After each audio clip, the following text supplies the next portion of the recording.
शेषनारायण मन्दिर बागमती अञ्चलको दक्षिणकाली नगरपालिकामा पर्ने एउटा प्रसिद्ध धार्मिक स्थल हो। श्री शेषनारायणको मन्दिर उपत्यकाको 4 प्रमुख नारायण मध्ये एक हो। पौराणिक कथाअनुसार सृष्टिको संरचना सम्पन्न भएपछि भगवान विष्णु अनन्तनाग अर्थात् शेषनागको शैयामा विश्राम गर्नुभयो। यही स्वरूपलाई शेषनारायण भनिन्छ।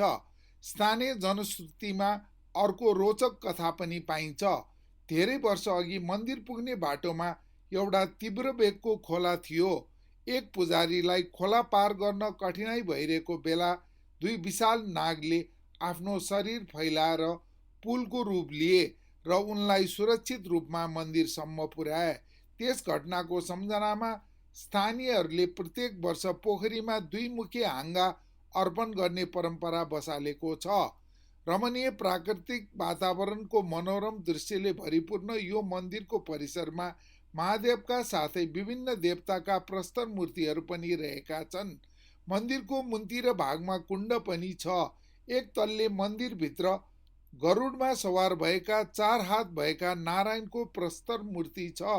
भगवान नारायणको पूजा गर्दा पारिवारिक सुख, शान्ति र मनोकामना पूरा हुने जनविश्वास रहेको छ।